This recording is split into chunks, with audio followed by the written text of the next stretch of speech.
Gravação iniciada. Bom dia a todos. Hoje é dia 10 de setembro de 2024. Declaro aberta a sessão da segunda Câmara Julgadora do Tribunal de Impostos e Taxas.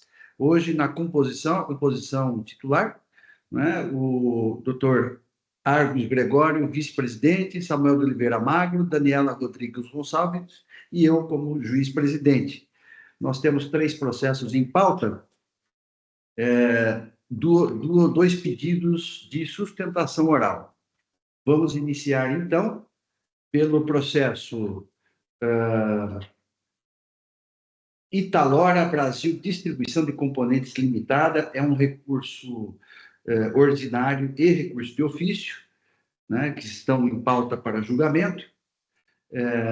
O relator é o doutor Argos Magno de Paula Gregório. Pelo contribuinte, o professor doutor José Eduardo Soares de Mello. Muito nos honra aqui com a sua presença, professor. E de modo que eu passo a palavra ao ilustre relator para que apresente nos apresente o processo, resumidamente aí o relatório, e em seguida eu abro a palavra ao professor José Eduardo. Doutor Argos, com a palavra. Obrigado, presidente. Bom dia a todos, bom dia a todos os meus colegas, doutora Daniela, doutor Samuel, doutor José Orivaldo. Cumprimento também a representação fiscal na pessoa do doutor Antônio Carlos Tortello. Cumprimento os advogados que aqui se encontram na pessoa do doutor José Eduardo Soares de Mello, e aqueles que nos dão suporte também, e eventualmente cumprimento os que nos assistam. Presidente, este é um caso, é um auto de infração composto por uma única infração esta que é a falta de pagamento por Guia Nacional de Recolhimento de Tributos Estaduais de ICMS no valor de X, correspondente ao período de janeiro de 2013 a maio de 2015, sobre importações promovidas pelo contribuinte localizado no estado de Rondônia. Segundo aqui o relato, o autuado desembaraçou as mercadorias nos estados de Santa Catarina, Paraná e São Paulo e as remeteu diretamente a estabelecimentos diversos do seu, localizados no estado de São Paulo. Então, essencialmente, presidente, esta é a descrição da única infração. Se assim o senhor permitir, passamos a palavra aqui ao patrono que representa a empresa para que, em sequência imediata, eu possa apresentar o meu voto. Presidente. Obrigado, doutor Argos. Só um registro aqui, eu deixei de anunciar aqui pela representação fiscal, Antônio Carlos Nóbrega Tortello, né, que está pela representação fiscal. Eu passo, então, a palavra ao ilustre advogado, professor, doutor José Eduardo Soares de Mello, para que apresente a sua sustentação oral pelo prazo regimental. Doutor José Eduardo, com a palavra. Bom dia a todos. Para mim é uma honra, uma satisfação sempre estar presente no TIT.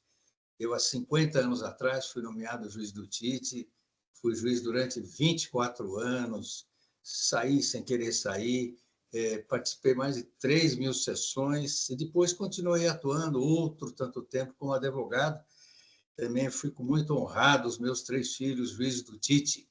Então, é uma honra, uma satisfação, cumprimento aqui os integrantes, a representação fiscal e os nobres juízes. Eu vou procurar ser breve. Esse ponto da sustentação oral, eu vou abordar bem objetivamente 4 ou 5 questões.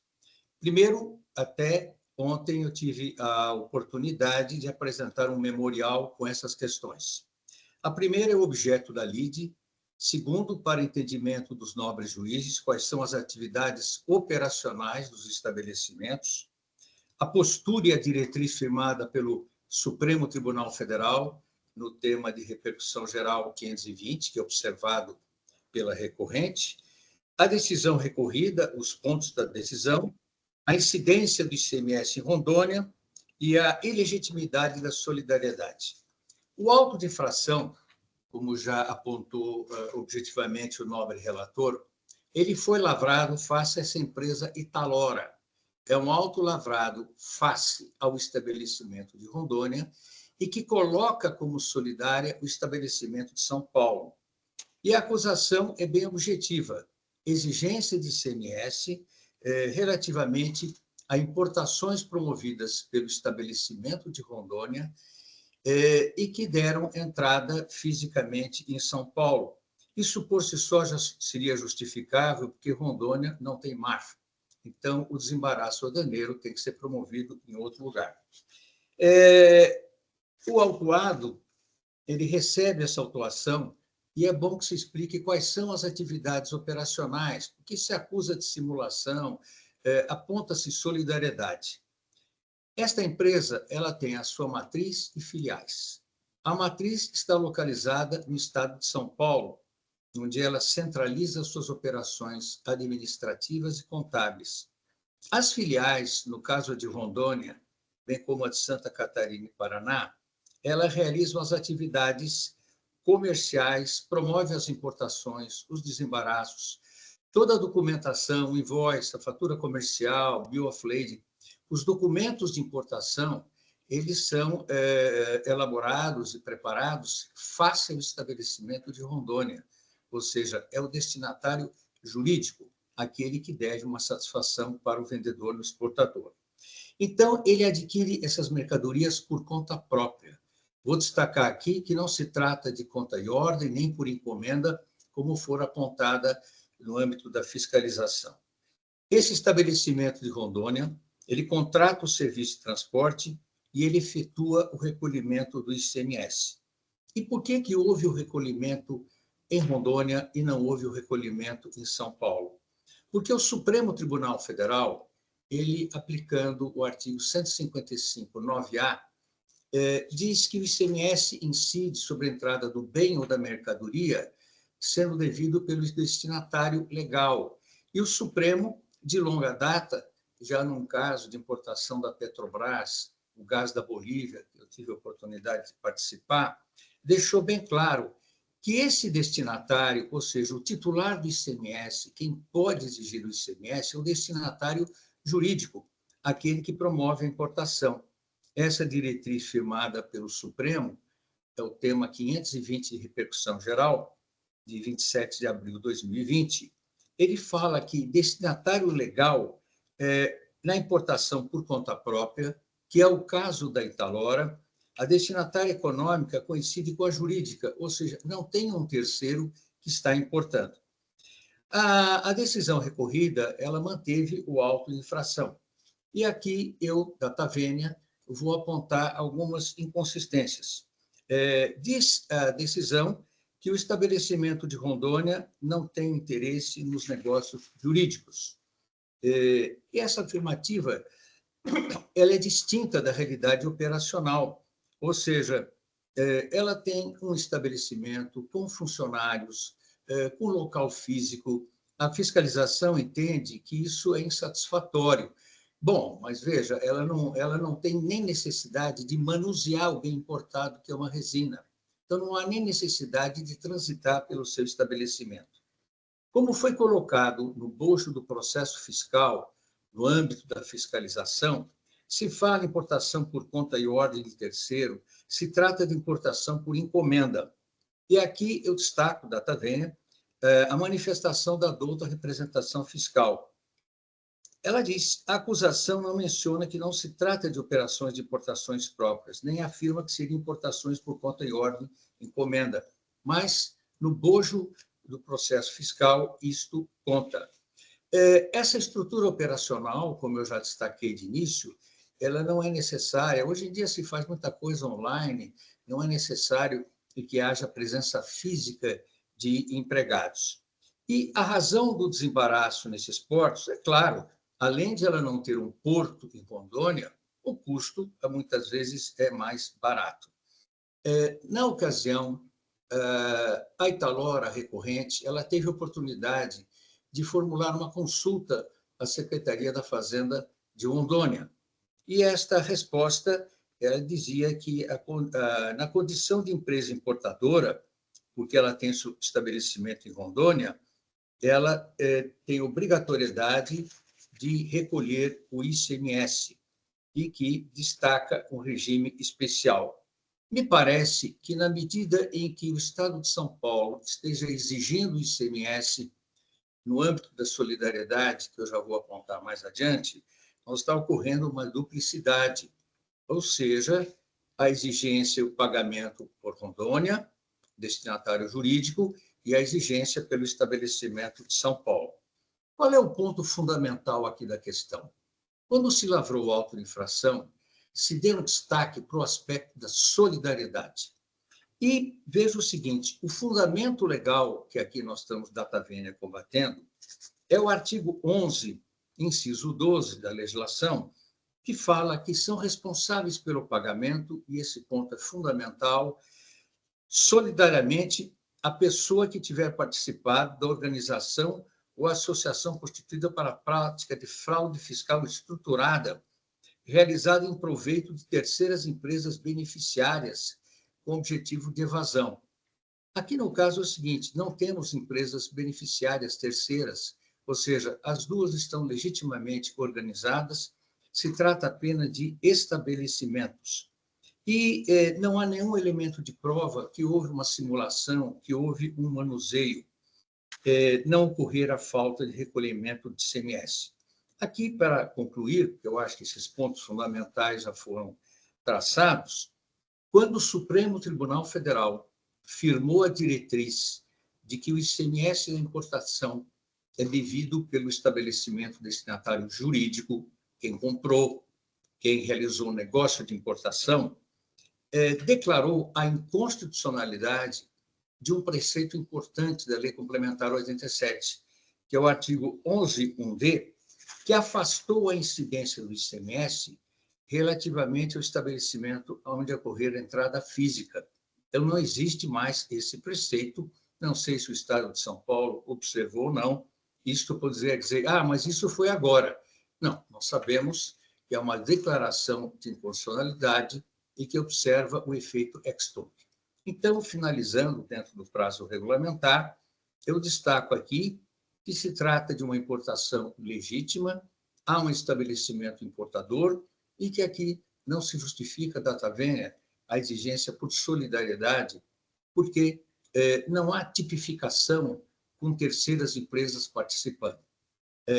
Agradeço mais uma vez a atenção da colenta Câmara e pleiteio seja dado integral provimento ao recurso para julgar a insubsistência do auto de infração. Muito obrigado. Obrigado, doutor José Eduardo. Cumprimento pela sustentação oral, muito clara, muito didática e objetiva. Imagino que tenha ficado bem claro para todos nós aqui da Câmara Julgadora e para a representação fiscal. Eu indago ao doutor Antônio Carlos, da representação, se quer aduzir alguma consideração ou durante os debates, fica à vontade. Obrigado, senhor presidente. Eu prefiro participar dos debates apenas, eu acho que é mais produtivo. Muito obrigado. Muito bem. Então, eu passo então a palavra ao ilustre relator, doutor Argos Gregório, para que apresente o seu voto. Obrigado, presidente. Mais uma vez, cumprimento aqui o patrono, doutor José Eduardo Soares de Mello, quem muito bem fez a sua sustentação oral. Presidente, como bem colocado aqui, este processo é processo de uma única infração, porém é um processo muito longo, com muitas idas e vindas, processo de mais de 50 mil páginas, e que apresentou aqui, curiosamente, uma série de recursos ordinários idênticos, mas, enfim, trazidos em diversas oportunidades aqui, de maneira repetitiva, e recurso ordinário esse muito longo, muito extenso. Então, em homenagem aqui ao patrono, eu vou fazer a leitura do voto, talvez aqui me isentando da leitura de alguns trechos em que eu colaciono partes da decisão ou partes mesmo do recurso. Então, vamos lá. Delimitada a matéria a ser apreciada por esta Câmara julgadora, passou ao voto. Estou ciente da desnecessidade do órgão julgador se manifestar sobre todas as questões trazidas pela autuada, consoante festejado o posicionamento proferido pelo egrégio STJ no julgamento do AI 590293. Eu cito aqui também parte desta decisão do STJ.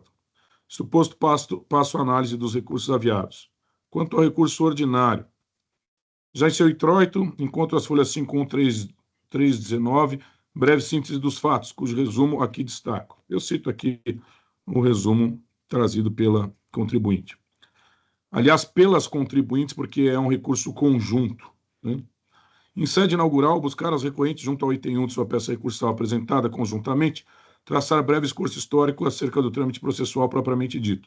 Em sequência imediata, já no capítulo 2, intitulado Suspensão do Processo, Resolução Conjunta SFP-PGE 1, pedido de verificação, reconhecimento de créditos de ICMS, renúncia à defesa ao recurso administrativo ou judicial. Destaque que o capítulo acima mencionado discorre em seu teor sobre a necessidade preliminar de suspensão do presente expediente administrativo até seja proferida a decisão em face do pedido de reconhecimento dos créditos de ICMS nele mencionado, acostado nos autos das folhas 51248 e 51374. Pois bem, de plano de mistério que se afaste a preliminar suscitada e a ela se negue conhecimento, pelo simples fato de que o referido pedido foi apreciado às folhas 51384 pela presidência deste egrégio Tribunal de Impostos e Taxas, cujo segmento foi indeferido, com o consequente prosseguimento do presente feito nos seguintes termos. Cito aqui a decisão à época do presidente, o Dr. Oswaldo. Desta feita, a preliminar suscitada não merece ser sequer conhecida, por manifesta perda de objeto. Em sequência positiva, buscam as recorrentes a aplicação da Resolução Conjunta SFP-PGE 1 de 2019 para fins de reconhecimento do suposto crédito de ICMS relativo ao objeto da presente autuação. A pretensão das recorrentes igualmente não merece ser conhecida, por duas razões. A uma, pois não é atribuição desta Casa de Impostos e Taxas o reconhecimento de direito a crédito de imposto, não tendo, pois, os seus julgadores componentes a competência funcional de fazê-lo. A duas, pois a mencionada decisão de folha 51384, como dito a Lures, negou seguimento ao referido pedido. Pretensão, pois, afastada. Já em relação ao capítulo 4 de seu recurso, as recorrentes pontuam eventual vício de nulidade do julgamento de primeira instância, consubstanciado na indicação da modalidade de operação de importação diversa daquela por elas realizada. A ver, ao revisitar o decisão de folha 51200, após longo e exaustivo relatório, vou ao parágrafo 25.5.2.6.1, como igualmente o fizeram as recorrentes, e nele constato a afirmação conclusiva abaixo destacado, a qual diverge, salvo melhor juízo, da realidade dos fatos. Eu vou ler aqui, aspas. Com efeito, apesar de ter ocorrido desembaraços de mercadoria nos estados de Santa Catarina, Paraná e São Paulo, conforme indicado nos demonstrativos 3.1 a 3.17, de folhas 84 a 195, foram apenas os contribuintes de São Paulo e não de Rondônia, Santa Catarina ou Paraná, e está destacado aqui, quem efetivamente encomendaram as mercadorias e bens importados de folhas 31 a 40. Já que sem eles, contribuintes paulistas, a Italora de Rondônia não teria interesse nos negócios jurídicos que deram origem às operações materiais de importação. Fecho aspas. Do excerto acima, consoante extraído de sua leitura, o julgador de piso tomou como verdadeiros serem os contribuintes de São Paulo, os encomendantes efetivos das mercadorias e bens importados mencionados às folhas 31 a 40. Com as devidas vênias de estilo, entendo assistir razão às recorrentes. Pondero. Vou aos citados demonstrativos de folhas 84 a 195 e lá encontro os intitulados demonstrativos 3.1 a 3.17, divididos, acredito, didaticamente em relação aos respectivos NCMs lá indicados. Data máxima vênia, não encontro qualquer linha que possa afiançar, tem os contribuintes localizados no estado de São Paulo ou em qualquer outro estado da federação, sido os encomendantes de mercadorias ou bens ali referidos. Prossigo. Visito as mencionadas folhas 31 a 40 desses autos, e de lá extrai tratar-se do intitulado demonstrativo 1, o qual, a despeito de trazer informações sobre as mercadorias descritas em suas respectivas DIs, igualmente não permitem seja cravada a autoria do real encomendante das mesmas, como parece fazer crer o ilustre julgador monocrático. E assim sendo, reputo não guardar conexão com a realidade documental trazida aos presentes autos, a afirmação de que, aspas, a Italora de Rondônia não teria interesse nos negócios jurídicos que deram origem às operações materiais de importação, fecho aspas, riscada pelo julgador de piso junto ao retromencionado item 25.5261, as folhas 51.229 do presente expediente administrativo. A falsa premissa adotada pelo julgador monocrático como fundamento de sua decisão é repetida uma vez mais junto ao item 26.3, folha 51233. Nessa ocasião, tomada como se verdadeira fosse, serviu a mesma de esteio para a suposta validade da aplicação do artigo 155, parágrafo 2º, inciso 9º, alínea A da Constituição Federal, reproduzida na legislação paulista, consoante regramento do artigo 1º, inciso 5º e parágrafo único da Lei 6374 de 89 e suas atualizações. Todavia, concessa vênia, incorreu duplamente em erro o julgador de primeiro grau quando, de um lado, desconsiderou a independência e autonomia dos estabelecimentos da Italora de São Paulo e Rondônia, e, de outro, confundiu operações conceitualmente distintas ao equiparar operações realizadas por conta própria com importações em suas modalidades por conta e ordem de terceiros e por encomenda. Não bastasse como consequência da premissa equivocadamente adotada, salta aos olhos a inaplicabilidade, ao menos no caso concreto, dos entendimentos contidos nos instrumentos normativos mencionados quando do combativo decisum, qual seja, as decisões normativas CAT 3 de 2009 e CAT 37 de 2010. E não poderia ser diferente. Teria razão o ilustre jogador de primeira instância se o presente ainda escrevesse em sua exordial infração que dissesse respeito às importações por conta e ordem de terceiros, ou quando muito às importações por encomenda. Por definitivo, não é do que se tratam as operações referidas neste auto de infração. Vou além. Obriga-me a consciência a divergir do quanto exposto no item 27.5 da combatida decisão de piso, cito as folhas, cujo teor aqui transcrevo. Eu vou ler só para que fique claro. Aspas. Ocorre que não estamos tratando de operações interestaduais de mercadorias ou bens, mas da primeira circulação de mercadorias ocorrida na entrada das mercadorias no estabelecimento do destinatário da mercadoria, que é o real contraente no negócio jurídico que dá origem à operação material de importação. Fecho aspas. Tratando-se da importação de mercadorias, entendo que a atribuição de sujeição ativa para fins de cobrança de ICMS incidentes sobre tais mercadorias dar-se-á ao Estado-membro considerado destinatário legal da operação que tenha dado causa à circulação das mesmas.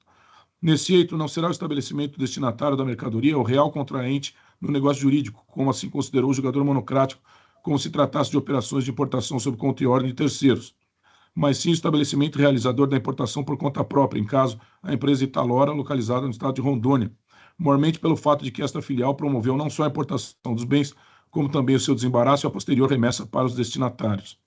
A conclusão por mim alcançada no parágrafo precedente se afiança no entendimento já pacificado pelo egresso Supremo Tribunal Federal, quando da análise do RE 665134 de Minas, dada aos 27 de 4 de 2020, oportunidade que restou fixada, diga-se, em sede de repercussão geral, a seguinte tese jurídica ao tema 520, qual seja, eu vou ler. O sujeito ativo da obrigação tributária de ICMS incidente sobre mercadoria importada é o Estado-membro no qual está domiciliado ou estabelecido destinatário legal da operação que deu causa à circulação da mercadoria com a transferência de domínio. A transcrição da ementa dada pelo Tribunal Pleno do STF, quando do julgamento do mencionado RE 665134, de relatoria do ministro Edson Fachin, não só espanca qualquer dúvida acerca da sujeição ativa da obrigação tributária de ICMS incidente sobre mercadoria importada, como também gize-se, declara a inconstitucionalidade do artigo 11.1d da Lei Complementar 87/96, o mesmo do qual se utilizou a FR atuante para a lavratura do presente AIM. A conferir, eu cito aqui a ementa desta decisão. Não fosse suficiente quaisquer eventuais dúvidas acerca do significante destinatário final referido no corpo do RM 65134, foram sanadas quando da apreciação dos embargos de declaração igualmente direcionados ao STF, dada aos 11 de 11 de 2020, oportunidade em que se riscou em pedra, verbis. Eu só vou ler a parte em negrito. Pela tese fixada, são os destinatários legais das operações em cada hipótese de importação as seguintes pessoas jurídicas. A. Na importação por conta própria, o destinatário econômico coincide com o jurídico, uma vez que a importadora utiliza a mercadoria em sua cadeia produtiva. E cito partes aqui da ementa. Em relação às operações descritas nos autos, não se tratando nem da modalidade de importação por conta e ordem de terceiro, tampouco da importação por encomenda, é imperioso que se considere coincidentes a destinatária econômica e a jurídica. Vale dizer que o respectivo ICMS importação seja devido pela empresa importadora, em caso, a empresa localizada no estado de Rondônia, e não qualquer outra empresa localizada em outra unidade da federação, a despeito do desembaraço aduaneiro ter ocorrido em seu território, a exemplo das operações em que o desembaraço tem ocorrido em território paulista. É como definiu o egresso Supremo Tribunal Federal em sede de repercussão geral, diga-se, posicionamento a ser observado por todos os tribunais do país, não ocorrendo de modo diverso em relação a esta Corte Administrativa de Impostos e Taxas. É como igualmente penso, é nesse exato sentido que direciono o meu entendimento. É por tais razões que ouso discordar das conclusões a que chegou o ilustre julgador monocrático, junto a item 30.3, cito folhas, quando mesmo assim afirmou que, aspas, o lançamento de ofício promovido pelo senhor AFR na DRTC 2 não merece reparos, conforme analisado nos parágrafos 25.3 seguintes, 26.3 seguintes e 27.3 seguintes desta decisão. Fecho aspas. Não só merece reparos, como não pode subsistir, eis que versa sobre cobrança de ICMS importação por unidade da federação estranha à operação de importação por conta própria realizada por empresa localizada no território do estado de Rondônia. Em arremate, acolho os argumentos manejados pelas recorrentes junto ao capítulo 4 do seu recurso ordinário conjunto, cito as folhas. A lavratura do presente AIM deu-se em desacordo com o já pacificado pelo STF, razão pela qual entendo não devo mesmo subsistir. É como decido. Não menos importante, encontro junto ao capítulo 5 do recurso ordinário subexame argumentos acerca do eventual, aspas, incongruência nos termos utilizados pelo julgador. Em sua argumentação, busca a recorrente validar a regularidade das operações através da narrativa da história da fundação da empresa Italor e de seu desenvolvimento. A despeito do contexto pelo qual se estabeleceu a matriz em território paulista e sua filial em território rondoniense, entendo que as imagens dos documentos trazidos junto ao texto, contrato social, todos eu cito as páginas, relatórios de ensaio e fotos, ganham importância reduzida no que toca à comprovação das razões das recorrentes diante do entendimento proferido pelo STF, por mim esposado nos parágrafos precedentes, razão pela qual deixo de tecer comentários pontuais sobre tais imagens e os respectivos argumentos que as cercam, reconhecendo a mestria dos doutrinadores nele referidos. Finalmente, em relação à mencionada consulta realizada junto à Cefim de Rondônia, mencionada pelas recorrentes junto ao capítulo 6 do recurso vertente, entendo ter andado a mesma em consonância com o retromencionado entendimento proferido pelo STF, no que toca à legitimidade ativa do ente federativo quanto à cobrança do ICMS importação devido em operações dadas em seu território, nos moldes das operações referidas no presente AIM. O texto do entendimento dado pelo fisco rondoniense em relação à atividade da recorrida, localizada em seu território, ainda que filial, é patente no sentido de 1. Reconhecê-la como estabelecimento autônomo e operacional. 2. Ser capaz de realizar desembaraço de bens e mercadorias oriundas do exterior em qualquer recinto alfandegado do país, em caso São Paulo, Santa Catarina, Paraná e qualquer outro. 3. Reconhecê-la como empresa importadora, contribuinte do ICMS de Rondônia, ainda que sua matriz esteja localizada em outra unidade da federação. A tônica presente em tal entendimento, quando lida em conjunto com os demais argumentos trazidos aos autos e por mim enfrentados nesta decisão, dão musculatura às minhas conclusões, maiormente, repito, por se darem em comunhão com o entendimento proferido pelo egresso Supremo Tribunal Federal sobre a matéria de mesmo jaez. É o que constato. Mas não é só. Em seu capítulo 7, intitulado Demais Argumentos da Defesa, as recorrentes procuram dar maior consistência aos argumentos já burilados e assim o fazem dispondo 1. Sobre o histórico de criação, filiais e capital social. 2. O seu histórico enquanto contribuinte. 3 e 4. A sua regularidade física, fiscal e contábil nos estados de São Paulo e Rondônia. Ato contínuo, buscam as recorrentes talhar a ilegitimidade quanto à responsabilização solidária da matriz atribuída pelo AFR autuante quando da lavratura do presente AIM. Entendo merecerem guaridos os argumentos apresentados junto ao subitem 7.5 do presente apelo. Isso porque inexiste nos presentes autos atribuição à matriz da prática de qualquer conduta considerada irregular, fato este per se, apto a afastar a aplicação do artigo 11, inciso 12 do regulamento, trazido como fundamento para a lavratura nos termos exordiais. Eis que sua letra se refere à prática que concorra à sonegação do imposto, a qual igualmente não se deu nos presentes autos. Não se falando em sonegação de imposto ao Estado de São Paulo, eis que indevido recolhimento do ICMS e importação incidente sobre operações próprias realizadas pela empresa autônoma localizada em território rondoniense, não há que se falar em responsabilização solidária. Ademais, em reforço, diante de todo o corpo probatório trazido aos autos, não nos é possível extrair prova acerca de qualquer expediente fraudulento em relação à abertura e funcionamento das empresas filial e matriz. B. Da consecução de fraude estruturada para fins de sonegação de ICMS e importação ao Estado de São Paulo, eis que indevido. C. De conduta infracional praticada pela matriz paulista que dê estofo à sua responsabilização por solidariedade. É exatamente o que não encontro nesses autos. Em sede final, buscam as recorrentes, reiteram junto ao subitem 7.6 de sua peça recursal a regularidade documental das importações da filial de Rondônia. Evitando repetições desnecessárias, meu entendimento contido no corpo desta decisão já é suficiente para exaurir discussões sobre o tema posto, o mesmo se dando em relação à improcedência do crédito de ICMS constituído no presente AIM, como também a impossibilidade jurídica da infração e inexistência de fatos descritos na peça vestibular, assuntos suscitados pela recorrente junto ao subitem 7.7 do recurso em análise. Cito as páginas. De igual modo, quanto à tipicidade de conduta ventilada às folhas 51, 351, entendo a questão já ter sido aqui versada anteriormente, como igualmente considero em relação ao conteúdo do subitem 7.7.3, ao tratar em tônica da sujeição ativa das obrigações tributárias decorrentes das operações escritas na inicial, ainda que deixe consignada a minha filiação ao teor da boa jurisprudência trazida à colação pelas recorrentes. Em tempo, com relação à alegada negativa de vigência da Resolução 13 do Senado Federal, trazida junto ao subitem 7.8, as folhas 51361, entendo que o fato de tal recolhimento dizer respeito ao Estado de Rondônia, pelas razões já expostas, é suficiente a descartar a sua apreciação, uma vez que já me manifestei acerca da impossibilidade de exigência do ICMS importação pelo Estado de São Paulo em relação às operações escritas no AIM consoante originalmente lavrado. Na mesma senda e por razões semelhantes, despicienda, pois se torna análise pontual dos argumentos acerca da duplicidade do pagamento do imposto. Como dito anteriormente, o fato de ter o egresso do Supremo Tribunal Federal declarado a inconstitucionalidade do artigo 11.1d da Lei Complementar 8796 fulmina a incidência do ICMS em relação ao estabelecimento onde ocorrer a entrada física das mercadorias importadas, em caso, no Estado de São Paulo, restando manifestamente indevida a sua exigência a configurar dupla arrecadação sobre o mesmo fato jurídico tributário. Quanto à impugnação ao cálculo e, finalmente, alegada quebra da razoabilidade e proporcionalidade com fiscatoriedade da exigência, versados respectivamente junto ao subitem 7.10 e 7.11 do recurso aviado, entendo que a impossibilidade de cobrança de ICMS pelo Estado de São Paulo, nos modos do quanto aqui versado no parágrafo precedente, torna descartável qualquer discussão acerca de qual seria a alíquota a ser por ele aplicada às operações de comenta, bem como enfadonha e despicienda qualquer análise sobre ter ou não a exigência originalmente lavrada no presente AIM ultrapassado os limites do que se considere razoável ou proporcional. Por último, afasto os argumentos acerca do alegado caráter citra petita da decisão proferida. Eis que os mesmos, de modo genérico, não desbordam os limites da retórica, apenas reforçando uma vez mais o descontentamento das recorrentes em relação ao quanto decidido. Não há, pois, que se falar em nulidade da decisão de primeiro grau, ao invés do quanto suscitado pelas recorrentes. Ante exposto, conheço parcialmente do recurso ordinário aviado, em relação à parte conhecida, dou-lhe provimento e cancelo a exigência do presente AIM. Quanto ao recurso de ofício, por primeiro, reputo digno de todos os elogios o trabalho apresentado pela representação fiscal junto ao presente expediente administrativo, não se resumindo apenas ao parecer no recurso de ofício aviado às folhas 5.380, como também as demais intervenções encontradas nos autos.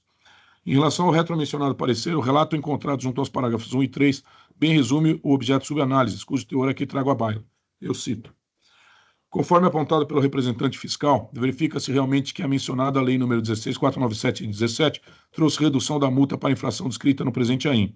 Registro que tal apontamento foi igualmente revisitado junto às contrarrazões ao recurso de ofício aviadas às folhas 5.380.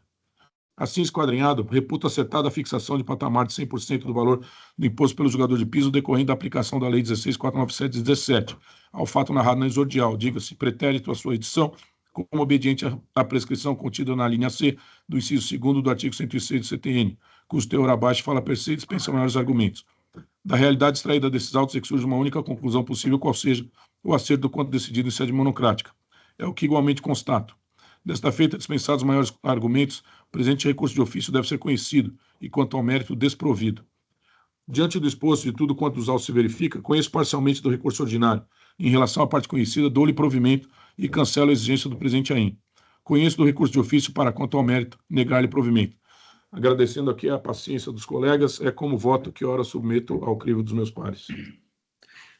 Cumprimento o ilustre relator pelo voto, um processo longo e muitas provas, né? Processo de mais de 50 mil páginas, e realmente um voto aí de fôlego. Parabéns aí ao doutor Argos pelo voto. O processo, então, está em discussão. O doutor Samuel pediu a palavra? Sim, senhor presidente, tinha que até achar qual janela que está aqui. A gente fica meio perdido. Bom, inicialmente, bom dia, né, a todos os componentes da Câmara, representação, ao professor José Eduardo, que nos honra aqui com a sua presença. E, senhor presidente, eu também, e parabenizando também o doutor Argos, né, pelo seu voto bastante denso, mas eu, particularmente, não tive a oportunidade de estudar esse processo, né, como o doutor Argos colocou, o processo de mais de 50 mil páginas, e o voto só ontem à noite foi disponibilizado, não deu tempo. Na hora que veio, eu já estava dormindo, né? Há muito, há muito. Então, nesse momento, nem posso dizer se, né, que tem algumas questões que foram colocadas, e algumas coisas me saltam aos olhos, mas nesse momento seria meio prematuro demais para eu tecer qualquer opinião, né, a respeito desse processo.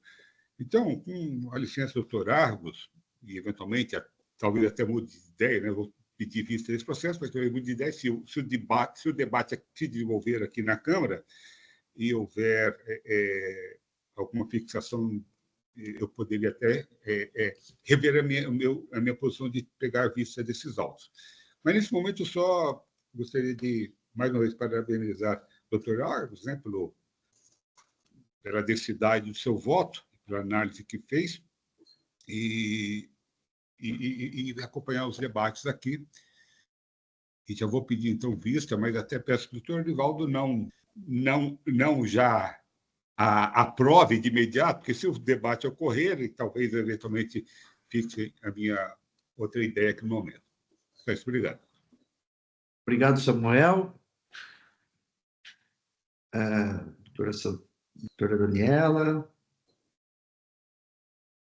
Então, doutor José Aurivaldo, obrigada. Parabéns, doutor Argos, pelo voto, muito bem elaborado, e parabéns, doutor José Aurivaldo, pela sustentação oral. Mas eu vou aguardar o retorno do processo em vistas, e aí, nesse tempo, eu analiso com calma as matérias postas. Acredito que seja o melhor caminho no momento.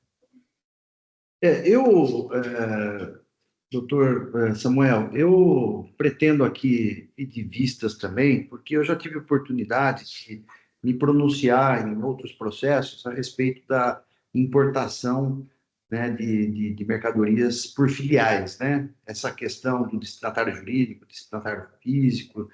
Então, eu gostaria de analisar também o processo. É um processo complexo, né?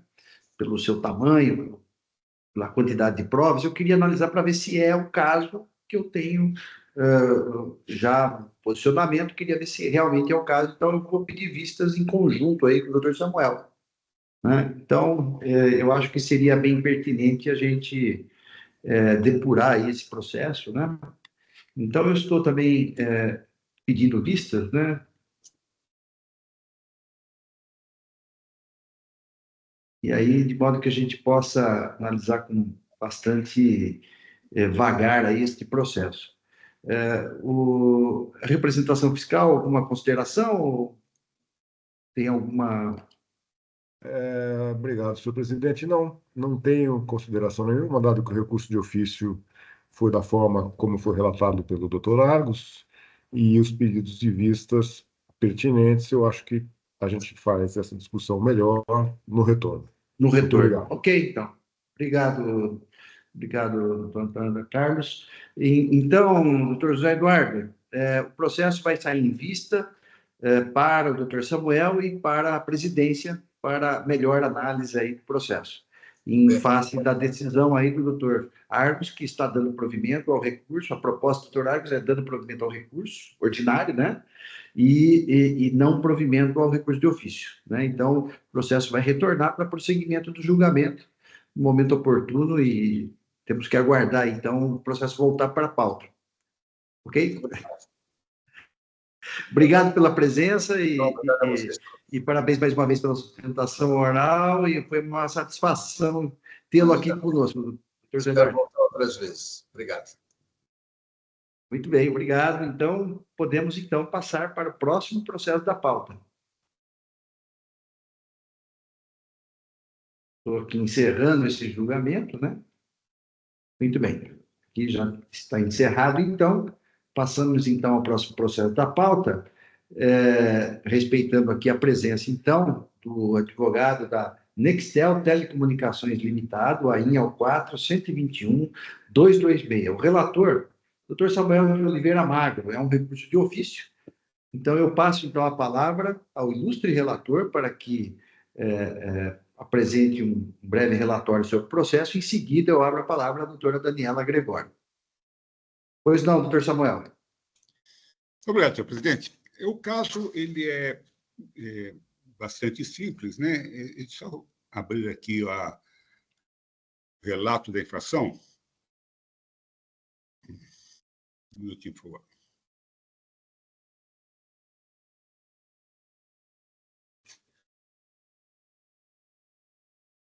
Então, senhor presidente,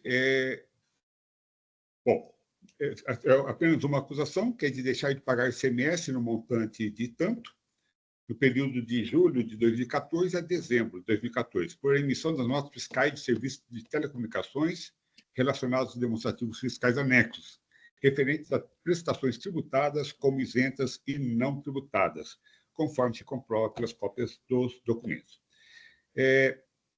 Esse caso já foi analisado, obviamente, pelo julgador de primeira instância e julgou improcedente o AIM, né? Na verdade, até para ganhar o tempo da doutora Daniela depois, né? Já deixar bem claro que o processo, embora volumoso, ele é simples no seu, né? Nas suas questões. Então, nas notas fiscais que foram emitidas pela Nextel, na verdade, nas faturas, né? Havia lá alguns lançamentos que não foram trazidos à tributação. O fiscal, então, autuou toda essa parte que não foi tributada. O contribuinte, em sua defesa, falou: não, bom, isso daí diz respeito a juros e multas que são cobradas, né, por atraso de pagamento da fatura, né? Sobre tais acréscimos financeiros não incidiria o ICMS. Pois bem, e com esse fundamento, a decisão de primeira instância cancelou aí. Bom, e aí eu vou colocar, porque vai ter reflexo depois do meu voto. Quando da preparação do parecer em recurso de ofício, a representação fiscal mandou para o fiscal e falou: olha, esse é o fundamento, e comente, né? Coloque seus comentários e fala: olha, bom, mas não é só isso, não tem só parte desses lançamentos se deve realmente a juros e tal, e aí ele não entra na questão se seria tributado ou não, mas fala: mas tem uma parte que não, tem uma parte aqui que é de fidelidade, né? Uma parte que é devido à fidelidade, vendas casadas, né? Que como não foi cumprida a condição, ela passa a ser tributada. Então, esse foi o argumento, e nessa linha foi, então, o parecer da representação fiscal em recurso de ofício, né? Se manifestando pelo parcial provimento do recurso de ofício, né? Ou seja, excluindo as receitas financeiras que, de fato, não seriam tributadas pelo ICMS, no entanto, tributando essas vendas casadas, né, que ele coloca. Então, esse é o cenário que está colocado, essa é a matéria que está aqui, então, em discussão para a Câmara. Acho que esse é o relatório bastante, embora breve, bastante, que explica bastante do caso que estamos analisando. Só isso. Obrigado, doutor Samuel, pelo resumo bem objetivo e bem claro aqui para nós. Eu passo, então, a palavra à doutora Daniela Gregório Rodrigues Rocha de Paiva, que representa a Nextel, para que apresente a sua sustentação oral pelo prazo regimental. Doutora Daniela, com a palavra. Obrigada, bom dia a todos novamente. Realmente, já aproveitando o relatório do Dr. Samuel, que foi super sucinto, o caso é simples, apesar dele ter ido e voltado algumas vezes, né? Foram 2 conversões em diligência. Então, sobre essa questão inicial da incidência do semestre, sobre a multa e juros da fatura paga em atraso, eu não vou entrar nesse ponto, porque foi reconhecido pela primeira instância, inclusive pela representação fiscal agora nesse último parecer, que a cobrança deve ser cancelada. Então, eu vou tratar realmente rapidamente só desse segundo ponto, seria das vendas casadas, né? Então, a agente autuante indicou na segunda conversão em diligência que a exigência de semestre também seria sobre essas vendas casadas, e quando ele junta as notas fiscais, a gente percebe que está escrito multa sobre vigência, promoção com aparelho celular, essas nomenclaturas que ficam nas faturas ali. Então, na verdade, essa multa é aquela multa por rescisão antecipada e motivada do contrato. Lá em 2014, né, todo mundo deve se lembrar daquela época que a gente comprava os aparelhos celulares junto com o plano de serviço na operadora, e a gente tinha um desconto ali por comprar, né, esse pacotão. Então, essa multa que ele está entendendo como vendas casadas é a multa pela rescisão antecipada desse contrato de fidelização. E no entendimento da representação fiscal, nesse último parecer, essas multas seriam descontos condicionados. A cobrança dessa multa equivaleria a cobrança de um desconto condicionado e, por isso, ela deveria entrar na base de cálculo do ICMS. Então, na verdade, era só para fazer essa distinção, explicar que essa multa não tem nada a ver com desconto condicionado, né? Essa multa é como uma multa que tem todo tipo de contrato, né? A multa rescisória. E, na verdade, o que tenta a representação fiscal demonstrar ali? Que seria, então, quando o contribuinte paga quando o cliente paga essa multa em favor da Nextel, a Nextel estaria recebendo uma espécie de um reembolso pelo desconto que foi concedido no momento da formalização do contrato. Então, quando o cliente contratou o plano de serviço junto ao aparelho celular, aquele descontinho ali, essa multa seria uma espécie de reembolso. Mas, na verdade, essa multa, o desconto ele foi concedido para todos os clientes no momento da formalização do contrato. O cliente que não rescinde o contrato e não paga essa multa, que ele cumpre o contrato até o final, essa é a regra, né? Então, não é porque ele cumpriu o contrato até o final que ele teria 2 descontos, né? Então, como se quem não cumpriu o contrato teria que devolver o desconto. É um raciocínio que não se sustenta muito bem, né? E até admitindo ali, essa é a primeira situação, que a multa e o desconto, eles não se relacionam. Mas admitindo que fosse uma espécie do reembolso de desconto, então, como faz parecer ali o agente, a própria representação, seria, então, um desconto incondicionado, né? Não um desconto condicionado. O desconto ali no momento da formalização do contrato, ele não depende de um evento futuro tampouco incerto. O evento é a formalização do contrato, eu tenho ali o desconto, eu já tenho o valor da operação, e isso não vai ser alterado futuramente, né? O valor da operação não é alterado no futuro. Então, também não seria o caso de ser um desconto condicionado, no máximo um desconto incondicionado, que a gente sabe que não pode ser incluído na base de cálculo do ICMS, tanto pela Constituição, legislação, e a jurisprudência pacificada, que é de conhecimento de todos. Então, era só realmente essa breve questão fática que eu queria trazer aqui, para diferenciar essa questão da multa, dos descontos, para ficar claro que esse segundo ponto só surgiu agora, no final, com o recurso de ofício, então ele ainda não foi analisado em nenhuma instância. Então, era só realmente esse adendo que eu queria fazer e pedir, então, que seja negado provimento ao recurso de ofício, seja mantida a decisão de primeira instância pelo cancelamento do auto. Obrigada. Cumprimento a doutora Daniela Gregório pela apresentação de sua sustentação oral, muito concisa aí e em sua exposição e com muita clareza também. Então, eu passo a palavra ao ilustre relator, doutor Samuel de Oliveira Magro, para que apresente o seu voto. Doutor Samuel. Obrigado, senhor presidente. Então, também cumprimentando a doutora Daniela pela sua sustentação, pelos argumentos que traz. Que, quanto ao mérito, eu não concordo com ela, porque ela coloca lá nas suas contrarrazões de que esse desconto seria a causa. Não, estamos sim falando de um desconto condicionado, né?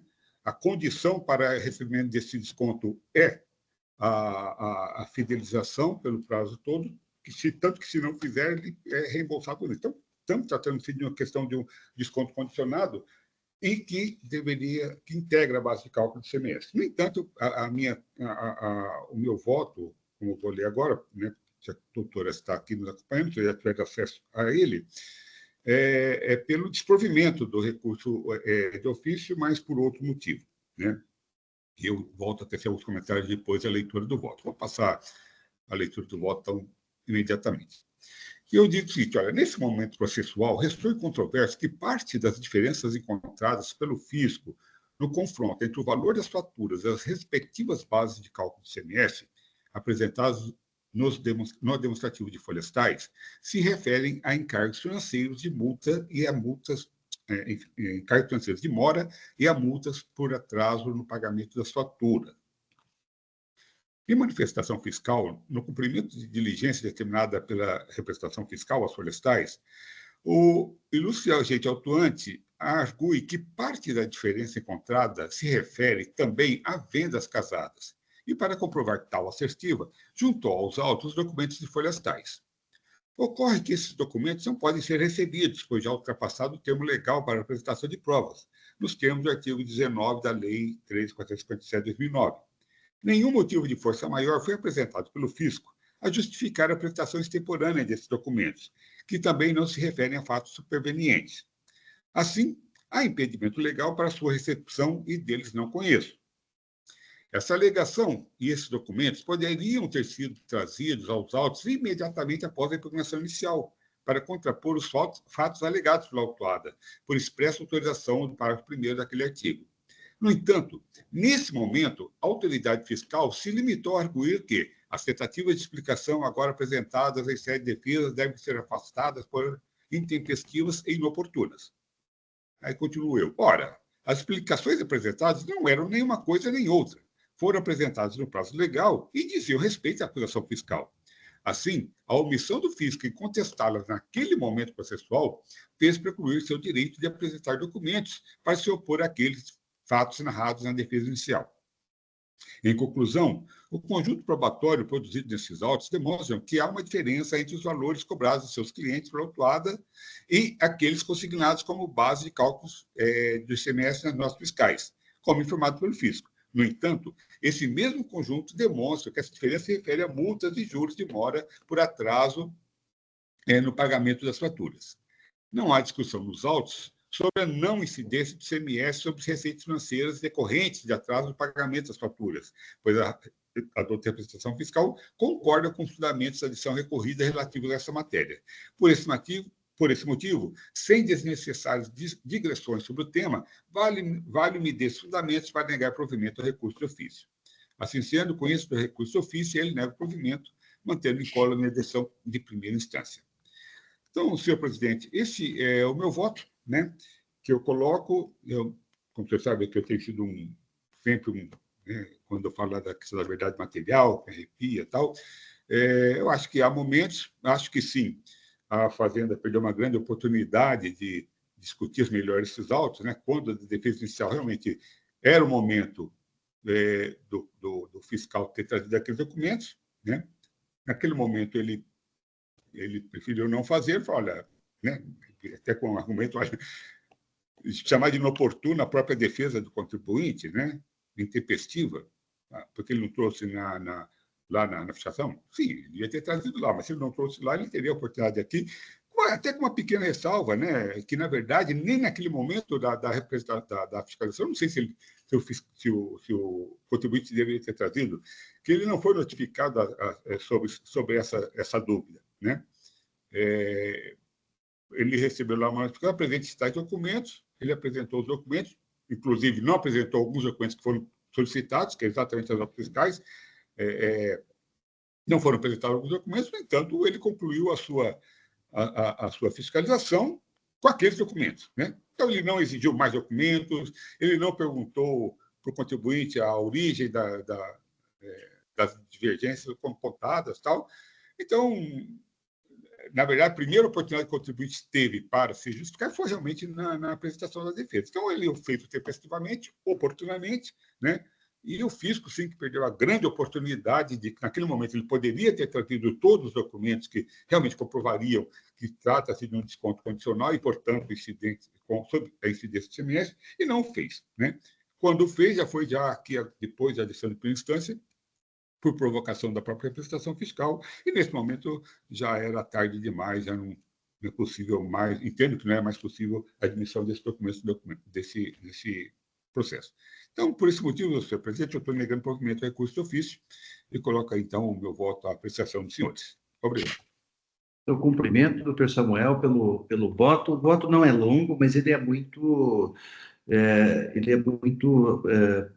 bem colocado, fundamentado e bem explicativo aqui a respeito do caso e de suas conclusões, né? O processo, então, está em discussão. Doutor Antônio Carlos, representação fiscal. Muito obrigado, senhor presidente. Queria começar cumprimentando a doutora Daniela pela sustentação oral, foi muito esclarecedora, bem como o doutor Samuel pelo voto apresentado, sempre muito percussiente. Me parece, eu vou me fixar nessa discussão no voto do doutor Samuel. Por quê?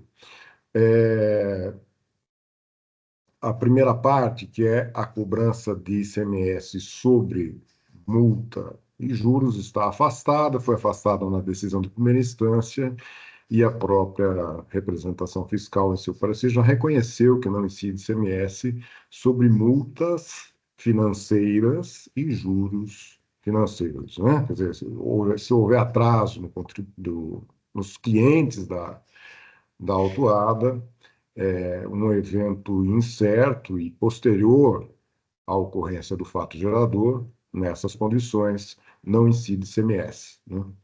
Que me parece não é o caso dessa outra multa cobrada por rescisão antecipada do contrato, né? Isso tudo já está discutido, adequadamente discutido no recurso de ofício, e, inclusive, contou, como foi visto aqui, com a concordância do doutor Samuel, no sentido de que realmente essa parte outra é efetivamente devida. Então, vamos logo ao que nos mobiliza aqui, que é a conclusão pelo não conhecimento de alguns documentos que estão no processo e a consequente não acolhimento do recurso de ofício. Eu vou pedir licença para os senhores, eu vou ler aqui uma manifestação que eu fiz. Eu acho que torna a minha intervenção mais esclarecedora e evita repetições e coisas indesejadas. O aludido voto conclui pelo conhecimento do recurso de ofício e nega-lhe provimento, mantendo a decisão de primeira instância, a qual julgou o auto de infração improcedente, argumentando que os juros ou encargos financeiros estabelecidos após a ocorrência do fato gerador não têm natureza jurídico-tributária e, portanto, estão fora da base de cálculo do ICMS. Aqui eu só vou fazer um parênteses, senhores. Por que foi cobrado logo de início assim? Porque quando foi na fiscalização, esse esclarecimento não houve por parte da autuada, né? Então, o fiscal, no seu procedimento fiscalizatório, viu-se na condição de fazer o lançamento de toda a diferença que ele encontrou, já que não havia uma explicação clara e objetiva sobre a natureza dessas diferenças, né? Em sua defesa, a recorrida apresentou, por amostragem, partes das notas fiscais objeto do auto de infração, demonstrando a sistemática de cobrança adotada pela empresa, possibilitando, segundo argumento, a visualização na própria fatura do valor dos juros de mora e da multa aplicados diante da inadimplência do consumidor. Até aí, o doutor Samuel também já tinha nos relatado essa situação. Em folhas 12.034 e 2040, esta representação fiscal, usando de suas prerrogativas legais e também cumprindo seu dever, dada a indisponibilidade do crédito tributário, baixou os autos em diligência para saneamento do processo, solicitando ao FRE autuante se manifestar sobre as notas fiscais mencionadas pela decisão de primeira instância, né? A nota fiscal 4.219, 4.069, bem como outros documentos fiscais que demonstrassem o acerto da acusação.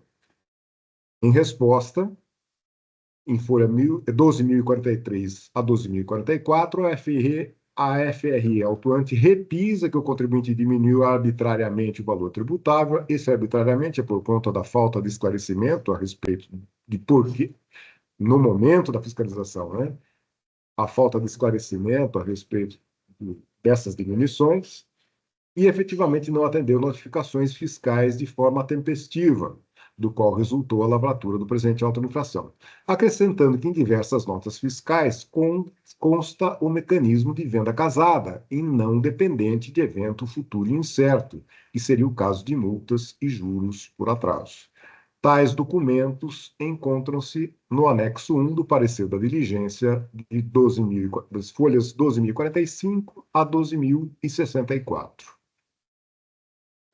O fulcro da questão são os documentos que instruem o citado anexo 1, já que aqueles documentos não foram recebidos pelo ilustre relator, abre aspas, nos termos do artigo 19 da Lei 13.457/2009, que abaixo reproduzo. E aqui, senhores, eu não vou ler o caput, todo mundo já conhece, mas eu vou repisar aqui o parágrafo 1º e 2º, que é justamente neles que eu me apoio para poder fazer essa minha argumentação. Diz lá o parágrafo 1º.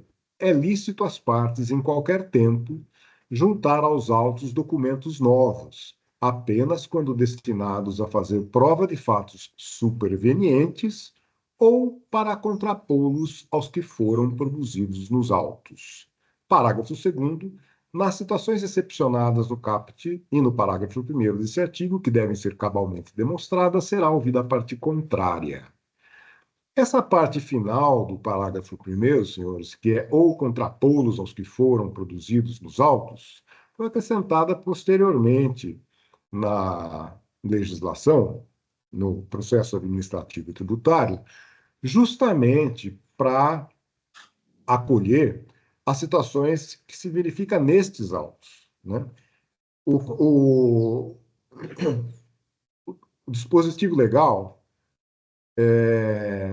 aliás, desculpe, senhor, os documentos em questão foram juntados justamente para contrapor os fatos produzidos nos autos, quais sejam a suposição equivocada de que todas as diferenças apuradas pelo fisco seriam decorrentes da cobrança de juros e multas dos clientes da autuada, decorrentes de atrasos nos pagamentos, o que nitidamente não é o caso, já que há, como bem disposto no parecer em recurso de ofício, vendas casadas que estão sujeitas ao ICMS.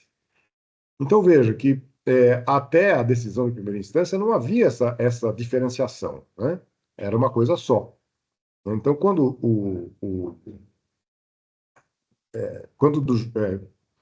da manifestação fiscal, até ali não tinha essa diferenciação entre as várias ocorrências, né? Depois da decisão de primeira instância é que essa questão de juros e multas estão fora. E aí sim houve a necessidade da juntada desses outros documentos para demonstrar de que nem tudo é juro ou multa. Note-se ainda que a autuada teve oportunidade de se manifestar, justamente fazer o contraditório a respeito desses documentos em suas contrarrazões ao recurso de ofício, ocasião em que não reclamou qualquer intempestividade na juntada daqueles documentos, vez que todos aqueles documentos fiscais são de emissão da própria autuada. Ademais, o princípio da verdade material ou verdade real autoriza e recomenda o conhecimento das notas fiscais de folhas tais, e acabo essa manifestação pedindo que sejam conhecidos tais documentos e que o recurso de ofício seja aceito em seus termos, né? Uma parte do recurso de ofício nos termos, desculpa, que o recurso de ofício seja aceito nos termos do parecer da representação fiscal, que reconhece a não incidência do ICMS sobre multas e juros decorrentes de atraso de pagamento. Então, são essas as considerações que eu queria colocar para os senhores,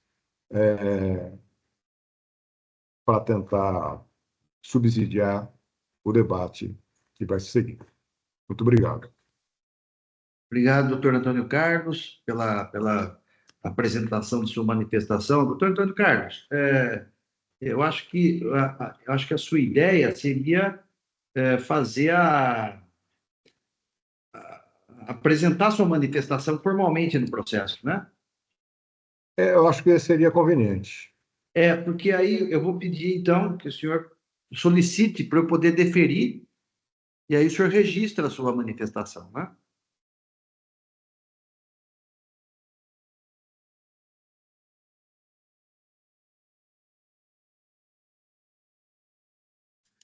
Muito bem.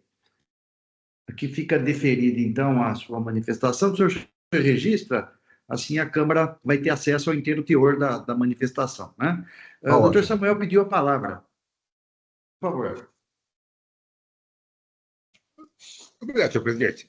Bom, cumprimentando aí, doutor Carlos, né, pela sua manifestação perfeita, só que, como sempre diz, ele terminou com a questão da verdade material, né, que eu sempre tenho colocado aqui qual é o meu entendimento a respeito, né? A verdade material é aquela verdade formal, não existe diferença. A verdade é aquilo que a lei manda, né? A lei fala como produzir a verdade nos autos. E como sempre tem sido muito crítico, né? Assim, quando o contribuinte vem trazer sem nenhum fundamento essas considerações posteriores, eu também o faço com a Fazenda, né? Que é parte. E não passou despercebido a questão legal, tanto que esse é o fundamento do meu voto. Olha, que essa alegação, né, esses documentos poderiam ter sido trazidos exatamente com fundamento no parágrafo 1º do artigo 19 da lei.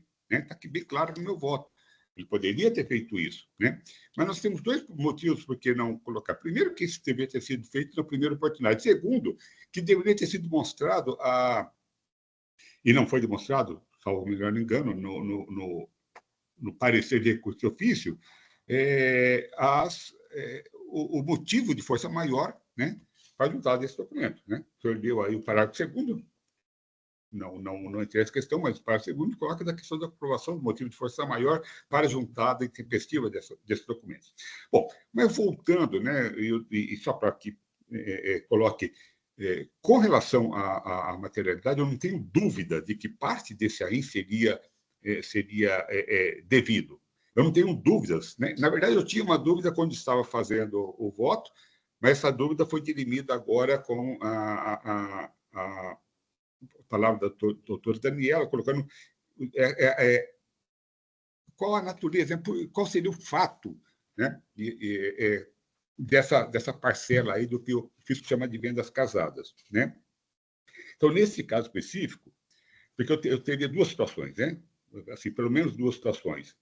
E se esses documentos fossem recebidos, e se a Câmara entender que sejam recebidos, aí o processo deve retornar para que eu analise o mérito. E aí a minha questão seria por uma diligência. Né? Não sei, seria no momento que eu estava pensando no voto, né? Mas já não seria mais porque já foi sanado. Porque eu teria duas situações aqui dessa venda, do que o FIS está chamando de venda casada. Uma, que seria o caso que a doutora Daniela colocou, olha, não, é o seguinte, o desconto foi concedido na venda do telefone, do aparelho celular. Né? Então, não teria nenhuma dúvida de que seria uma venda condicionada a um evento futuro e incerto, que é o cumprimento ou não do contrato, e, portanto, incidiria o ICMS, só que teria um problema, incidiria o ICMS no momento da venda do celular, e não no momento do descumprimento da condição. Né? Ou seja, no momento da venda do celular, essa condição, ou seja, esse desconto já teria que ter sido desconsiderado, ou seja, era um desconto condicional e, portanto, já deveria incorporar a base de cálculo do semestre naquele momento da venda do celular, ou seja, naquele momento lá atrás, de 2015, 2014, 2012, 2013, em algum momento lá atrás, né, quando da saída da operação de circulação de mercadoria, da mercadoria, não de ICMS comunicação, do ICMS é mercadoria, né? E possivelmente já teria decaído esse direito do fisco, né? Que nós estamos falando aqui de um auto apurado em acho que 2014, né? Mas que já foi feito em 2019, ou seja, eu não estou certo das datas, mas alguma coisa assim. Agora, teria uma outra situação, que aí eu entendo sim que seria possível, seria um outro caso, seria o seguinte, não, a questão, o desconto não está sendo dado na circulação do celular, mas está sendo dado na própria operação, na própria prestação de serviço. Eu contrato um plano, e o plano é o seguinte, olha, o plano de comunicação é esse, vai ter vigência de 1 ano, se você se mantiver comigo durante 1 ano, eu eu te dou um desconto tal. Se você se desvincular do plano, eu vou cobrar uma multa. Né? Aí eu entendo, sim, que nesse segundo caso, o momento de incidir ICMS seria no momento do descumprimento do contrato. E aquela multa, sim, seria sujeita ao ICMS, porque se refere, sim, à prestação de serviço de comunicação. Bom, mas retorno, né? E aqui é importante eu salientar alguma coisa que eu já disse, talvez tenha dito um pouco rápido. A fiscalização não teve... ela teve a oportunidade, ou seja, o doutor Tony colocou aqui a questão de que, olha, no momento de fiscalização, ela não esclareceu, mas ela não esclareceu porque ninguém lhe perguntou. Né? Essa é a grande questão. Né? Foi identificada uma diferença, né? Que, na verdade, as próprias notas fiscais, acho que parte da documentação não foi apresentada, foram apresentadas faturas, que incluem várias outras coisas, além das rubricas tributáveis, vamos colocar assim. Né? Mas, naquele momento, como eu disse, não sei se foi solicitado ou não algum esclarecimento. O fato é que, se houve pedido de esclarecimento, eles não vieram aos autos. Né? Qualquer dúvida que o fiscal tem, não vieram aos autos. O que veio aos autos é a notificação inicial, do início da fiscalização, solicitando os documentos, né? E, um ano e pouco depois, o auto de infração, listando lá essas diferenças. Né? Então, sim, foi criado um fato jurídico, que era o fato, olha, existe uma diferença na fatura que não foi tributada, né? relativa à operação tributada, que foi tratada como isenta ou não tributada. Bom, aí o contribuinte vem e coloca um outro fato, vai colocar um fato. O contribuinte vem e fala, olha, está aqui a minha por amostragem, que aí eu teria também a minha ressalva com relação ao contribuinte apresentar para a amostragem, mas acho que essa parte também já está passada. Essa diferença diz respeito a encargos financeiros de mora. E olha aqui, trouxe lá uma série de documentos que mostra que aquela diferença que ele aponta lá realmente diz respeito. Aí o fiscal também falou, olha, então ela criou um novo fato. Ela falou, o fato é o seguinte, essa diferença existe e essa diferença diz respeito a encargos. É um novo fato que foi colocado. E por isso o fisco poderia ter trazido todos os documentos que ele trouxe depois na fase de recurso de ofício. Já que, como eu coloquei aí, não preciso mais conversar, porque nessa parte já não era mais motivo possível a apresentação dos documentos. Então, por isso, senhor presidente, obviamente, sempre respeitando o entendimento da representação, que muitas vezes me filio a ele, mas nesse caso específico aqui, embora eu reconheça que, quanto à materialidade, não tenho dúvida de que certamente parte do AIN seria devido, mas nesse momento processual já não é mais possível. Se o fisco entender que há algumas questões, ele pode aí nova fiscalização, né? Aí é uma questão que o fisco deva entender. Mas então, em função disso, cumprimentando o doutor Tony pela sua manifestação que ele traz aqui, elucidando essas coisas, só queria colocar esses pontos aí fáticos, né, com relação ao processo, que eu tive a oportunidade de, talvez, analisá-lo mais detidamente. Né? Mas é isso, senhor presidente. Então, eu vou manter meu voto tal como eu o redigi. Obrigado, doutor Samuel, pela intervenção, para esclarecer aí essas questões colocadas pela representação fiscal. Doutor Antônio Carlos, precisa ainda, pende aqui no sistema, o registro da sua manifestação. Eu acho que foi definido para mim vistas, eu não pedi vistas, né? Pedi manifestação. Eu não estou entendendo aqui o que está no meu... Então, deixa eu cancelar. Peraí. Melhor. Porque eu concedi aquilo que você acha que optou aí por... Eu fiz errado aqui, realmente. Eu solicitei vista, se é manifestação, né? Isso. Foi erro meu aqui. Foi... Pronto, agora pedi manifestação. Agora sim.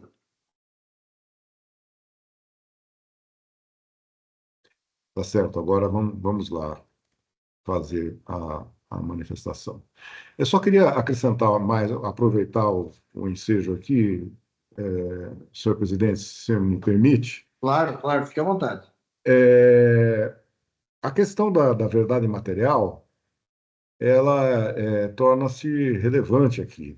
E, embora eu reconheça um certo incômodo que todo mundo que milita nesta área tem com esse princípio da verdade material, porque dá a impressão que viram tudo pode, né? Então, pode apresentar qualquer coisa a qualquer tempo, né? E que é justamente essa crítica que o doutor Samuel faz frequentemente aqui na Câmara, né? Tem esse teor a crítica, né? Então, quer dizer que em verdade material, então pode tudo, não tem mais prazo para nada, né? O que nos levaria a uma situação de absurda, né? Porque daí os processos não acabariam nunca, né? A qualquer tempo, uma das partes, poderia apresentar um documento qualquer, e esse processo se prolongaria indefinidamente num verdadeiro atentado à jurisdição, né? Mas eu tenho a convicção de que esse princípio da verdade material no processo administrativo tributário ele é efetivamente importante tanto para o lado do contribuinte quanto para o lado do fisco, por várias questões. A primeira é a indisponibilidade do crédito tributário. A segunda é que esse princípio da verdade material ele não toca diretamente a prerrogativa que as partes teriam de apresentar os documentos a qualquer tempo. Ele tem muito mais a ver com a prerrogativa do próprio juiz, do próprio julgador, em sabendo a existência de um documento importante para o deslinde do caso, peça para trazer, ou admita, né, esses documentos nos autos que podem levar a uma melhor solução do caso. Digamos que, olha, então esse ICMS que você está me cobrando, eu já paguei, né? Eu demorei 3 anos para descobrir que eu já paguei, mas está aqui o documento que eu já paguei. Então já pagou, não tem que se discutir isso, né? No caso, é exatamente o contrário. Olha, esse ICMS que está sobrando, ele é mesmo devido, uma parte dele é devida, né? Então, por conta disso, eu acho que essa questão do princípio da verdade material tem que ser observada no sentido de preservar o interesse público, né? Tanto de não cobrar de quem não deve, quanto a cobrar efetivamente de quem incorreu no fato gerador previsto em lei. É isso. Eu vou aqui gravar aqui minha manifestação e continuamos o debate. Muito obrigado. Obrigado. O processo continua em discussão.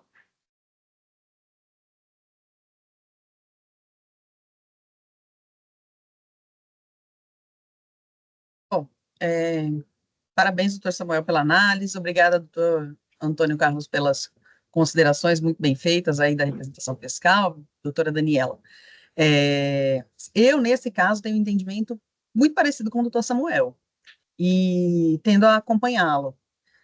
No mérito, nesse tipo de acusação, entendo que o imposto é devido, porque a condição se implementa na celebração, no momento que o contrato é celebrado. Então, esse desconto não é incondicional, ele está condicionado a que o contrato seja celebrado. A multa posterior, se cumpriu ou não, é uma questão financeira, decorre do contrato, e este pagamento da multa não é tributado. O que seria tributado seria a saída do celular com o desconto. Porém, não é esse o caso dos autos. Aqui nós não temos notas fiscais de venda de celular, né? E sequer faz parte da acusação isso. Nós estamos aqui apenas verificando a parte financeira das faturas da conta de celular. E aí eu entendo que teríamos 2 problemas. quer seja a tributação dessa mercadoria nessa oportunidade posterior, aí entendo que não é devido, e porque, em tese, ela deveria ter sido tributada lá no começo, não agora, e a prova para isso é a fatura da venda e não a conta de celular. Então, a situação é complicada e esta sequer é a oportunidade para se trazer essa alegação de que o desconto é condicionado, é incondicionado, que a venda do celular deveria ser pelo valor sem desconto. Então, eu concordo com o doutor Samuel de que essa discussão veio a posterior, a Fazenda poderia ter trazido isso desde a acusação inicial. Acredito que temos o problema da decadência, que atingiria ali, talvez, essa venda do aparelho. Não sei, teria que ser visto, porque também esse documento não está nos autos. Mas essas alegações a posterior são cabidas.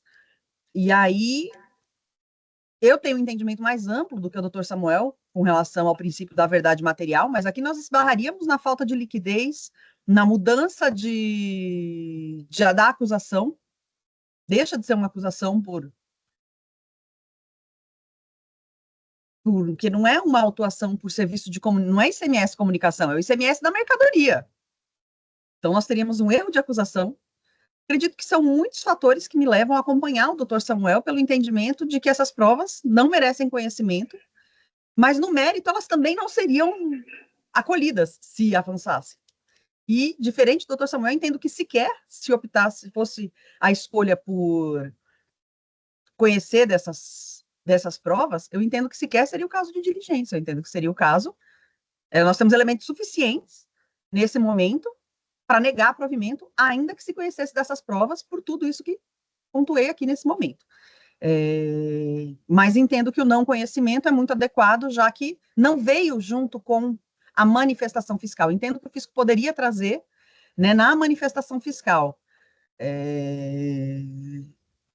essas afirmações. Não foi o caso. Então, ou no relato circunstanciado também não consta nada sobre isso. Então, entendo que o contribuinte não respondeu, não justificou o que foi intimado, mas o fisco também deixou de fazer perguntas adicionais que poderiam levar às conclusões que hoje vemos no processo.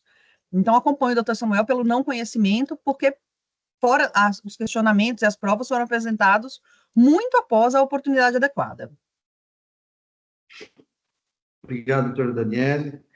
O que a representação fiscal coloca mostra uma linha muito tênue, né, entre aquilo que é possível o órgão julgador aceitar documento e não aceitar, né?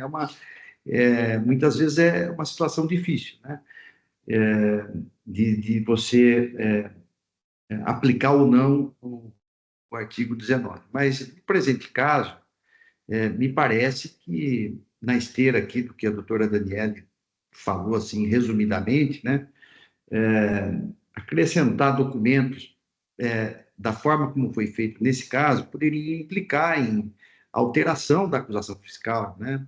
Tem o problema também do cerceamento de defesa, enfim, é problemático, né? A gente aqui aceitar esses documentos, né? O doutor Samuel, eu entendo que foi muito preciso e muito esmerado aí no seu voto, né?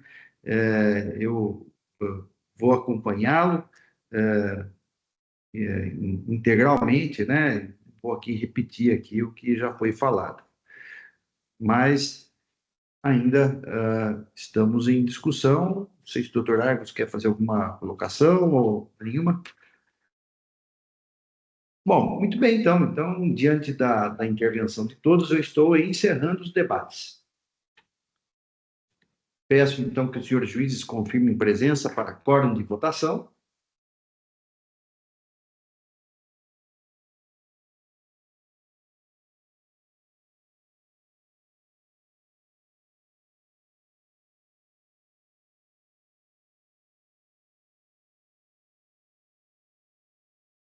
Todos confirmados, processo em votação.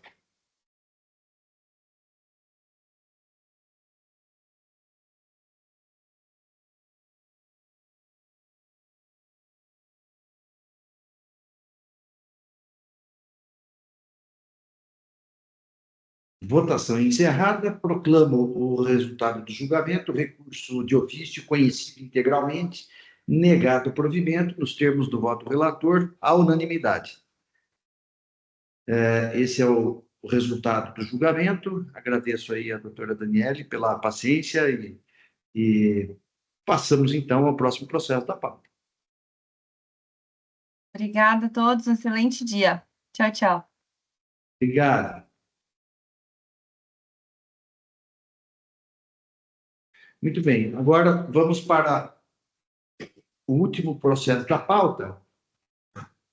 É o AIN 5012002, Supermercado Delta Marques Limitada. Eu sou o relator.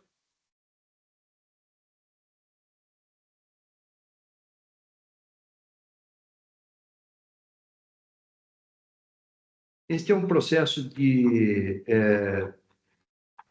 documento inidôneo. Eu, adiantando aqui meu voto, se tiver acesso, eu até havia esquecido, graças ao doutor Argos, que eu lembrei de mandar o voto antes. Eu tinha esquecido de mandar, já estava pronto. Mas eu vou fazer aqui um breve resumo. É uma questão de nota fiscal inidônea, né? E não é comum, pelo menos da minha parte, pedir conversão do julgamento em diligência, mas nesse caso eu vejo uma situação, algumas questões particulares. Eu vou, então, fazer uma leitura, vou tentar sintetizar o meu voto, até para justificar o meu posicionamento, né? Então, olha, sem prejuízo, tem pedidos de decadência e tem alegações de preliminares aqui. Então, sem prejuízo da apreciação, no momento oportuno, das preliminares alegadas e do pedido de reconhecimento da decadência do crédito tributário, quanto ao mérito, infere-se que o recorrente insiste na efetividade das operações e na boa-fé, a teor do elenco probatório carreado aos autos, maiormente pelos comprovantes de pagamento. A representação fiscal, em contra-razões, diz que a súmula 509 não tem aplicação nos casos de simulação de existente estabelecimento. Diz ainda que não há que se falar em boa-fé quando se trata de estabelecimento simulado. Pontua também que os demais documentos juntados pelo contribuinte não comprovam a efetividade das operações, pois os pagamentos foram feitos pelo CISPAG, que não tem valor de pagamento, conforme já decidiu o Tribunal de Justiça. O contrato particular de prestação de serviços e armazenagens da Ares Distribuidora, que é o fornecedor, né, inidôneo, não tem valor jurídico, que o transporte não restou comprovado, nem houve indicação na nota fiscal, Aponta que não há contrato de compra e venda nem tratativas comerciais. Pontua que houve prova da entrega das mercadorias, mas sem nenhuma referência aos entregadores. Pede, portanto, o improvimento do apelo. A decisão de primeiro grau afastou as preliminares alegadas pelo contribuinte. No que tange à decadência, foi pela aplicação da regra do artigo 173.1 do CPM.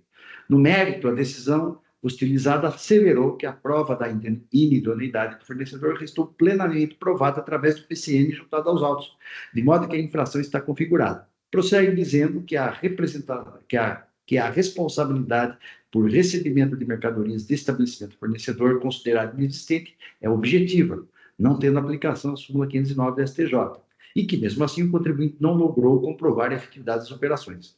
Aponta que a responsabilidade solidária decorre de operações sem documentação fiscal, com fundamento no artigo 11, inciso 11 do RICS, diante da presunção de interesse comum. Cita a jurisprudência e obtempera que a multa e os juros foram corretamente calculados na forma da lei.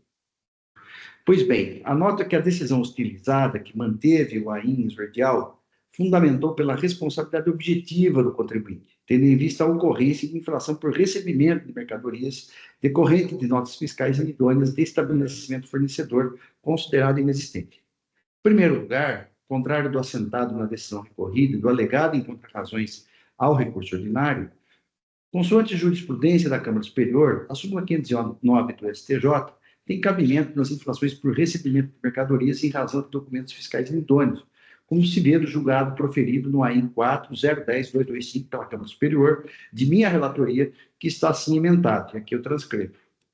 De mais a mais, a tese da boa-fé pode ser aplicada em situações de simulação de existência de estabelecimento emitente, conforme os seguintes julgados, e aqui eu transcrevo, outros precedentes, indico aqui outros precedentes, inclusive da Câmara Superior. Fixado que a tese da efetividade das operações da boa-fé do contribuinte tem cabimento na espécie, infere-se que este juiz relator examinou os seguintes documentos das partes, além de outros elementos. Aqui eu relaciono quais os documentos que constam dos autos e que eu apreciei. Quanto à licitude da declaração de inidoneidade do fornecedor Arezzo Distribuidor, adianto que restou comprovado através do processo de constatação de nulidade número tal, PCN. Ademais, a parte passiva não impugnou o PCN, sustentando apenas a efetividade das operações de sua boa-fé, com base nos documentos juntados aos autos, tendo incidência a regra do artigo 20 da Lei 13.457. A decisão recorrida, por sua vez, não faz menção aos documentos juntados pelo contribuinte na fase de defesa, salvo de forma genérica dos itens 36 quanto ao transporte e 37 quanto aos pagamentos, folhas 1.170. Constato que o contribuinte apresentou para fiscalização as planilhas de folhas 42 seguintes e as consultas no CADESP do fornecedor, folhas 53/56.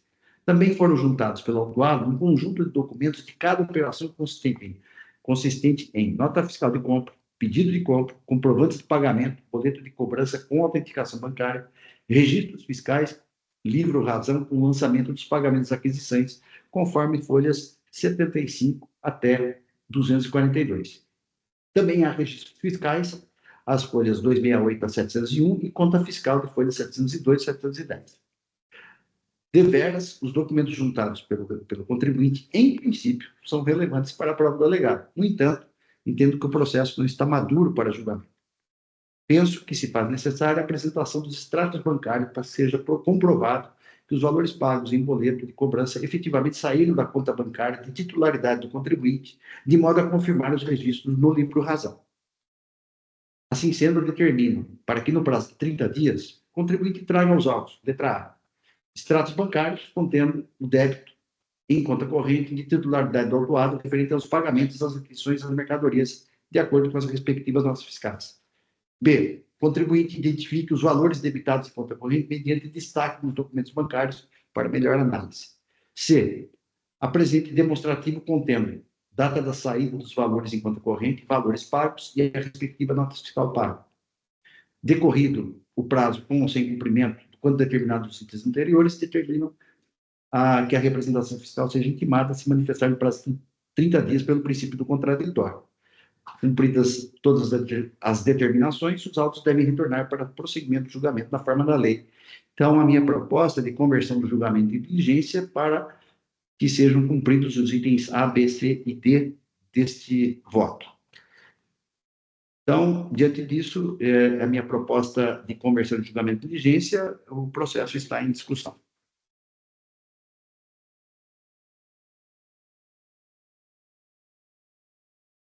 Doutor Argos? Presidente, primeiro, só parabenizar pelo voto, que a despeito da solução está muito bem pontuado, mas eu teria uma dúvida. Quando o senhor coloca aqui que a decisão recorrida não faz menção aos documentos juntados pelo contribuinte na fase de defesa, salvo de forma genérica nos itens 36 e 37. Isso aqui, para mim, me parece uma fumaça de nulidade da decisão, não? O senhor apreciou e acha que a decisão não está nula? Então, eu pensei sobre isso, sobre a nulidade da decisão, justamente porque ele não abordou detalhadamente os documentos do contribuinte. Mas ele chegou a mencionar a questão, ele enfrentou, mesmo de forma assim, pouco precisa, mas ele mencionou a questão do transporte, que as notas fiscais de transportes não tinham as informações necessárias, por isso que não estava aprovado o transporte, e o pagamento, ele também menciona os pagamentos, também de uma forma um pouco genérica, que os pagamentos que constam dos autos não comprova o efetivo pagamento.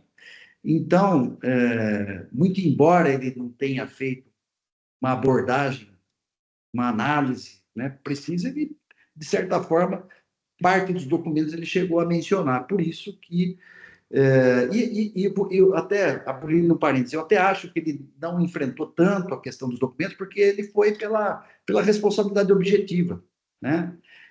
Então, por isso que eu entendo que a decisão do primeiro grau não enfrentou detalhadamente todos os documentos, mas ela enfrentou parte dos documentos que para ela seria suficiente para não comprovar a efetiva operação. Por isso que eu acabei não indo por nessa linha da nulidade da decisão, né? Então, só para justificar esse meu posicionamento, né? Não, eu entendo, é que a minha preocupação é que, numa eventual decisão desfavorável ao contribuinte, se alegue supressão de instância, dizendo, olha, mas o Tite enfrentou aqui argumentos que não foram enfrentados pela decisão de primeiro grau, como o próprio relator colocou aqui. Olha, a decisão recorrida, por sua vez, não faz menção aos documentos juntados pelo contribuinte. Por exemplo, a entabulação do negócio, né? Quer dizer, aquilo que mostraria ou comprovaria a efetividade das operações. E por aí, os próprios registros, se tem Sintegra, se não tem Sintegra, se tem Cadesp, se não tem Cadesp. É só essa a minha preocupação, que no caso de uma decisão desfavorável ao contribuinte, claro, ninguém pode ali alegar sua própria torpeza, mas de toda sorte, dizer, olha, mas espera aí, isso aqui precisa anular, precisa voltar lá para trás, porque o juízo de primeiro grau não analisou isso. Mas não significa dizer que a decisão vai ser favorável ou desfavorável. Talvez essa providência, retornando esses documentos, eventualmente até se considere, mais uma vez, nula a decisão de primeiro grau. Mas, enfim, só por isso eu estou manifestando a minha preocupação aqui, presidente. Mas não sei o que os colegas pensam a esse respeito.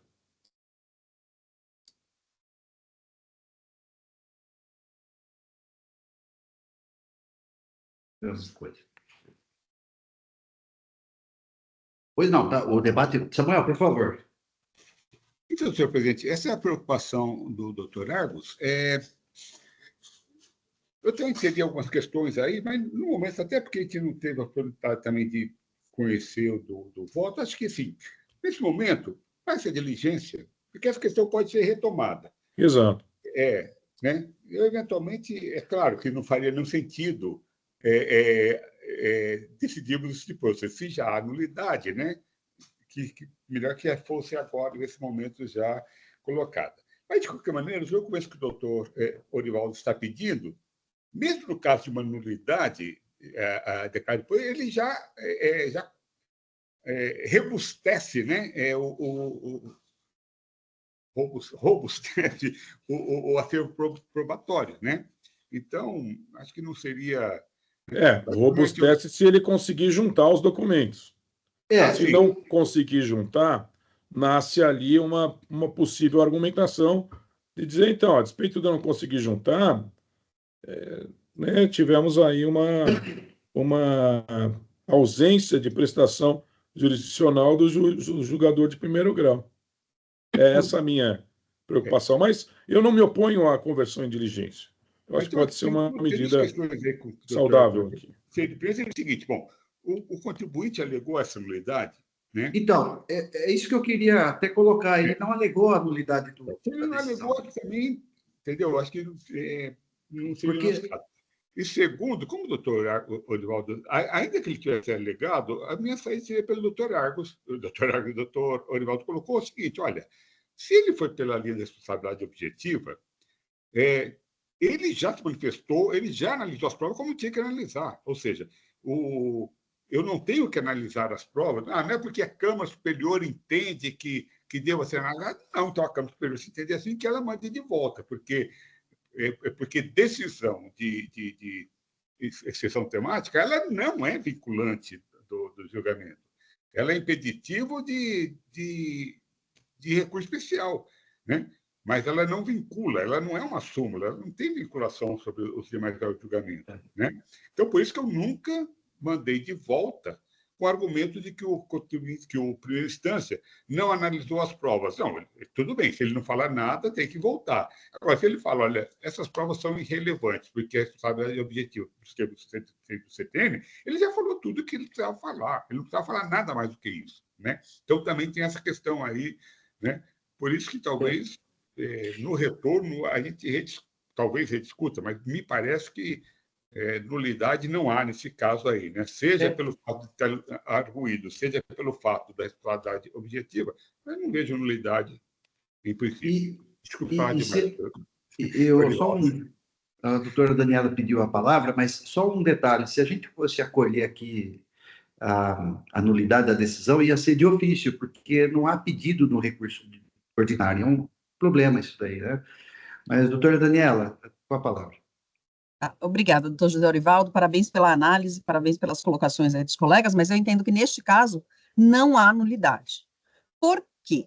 Olhando a acusação, estamos diante de uma acusação, não é uma acusação de crédito indevido, ela é uma acusação de recebimento de mercadorias sem documentos fiscais. E o julgador monocrático, ele é expresso ao falar que entende que a súmula não se aplica a este caso concreto. E com base nisso, ele afasta o recebimento dos documentos apresentados pelo contribuinte e aplica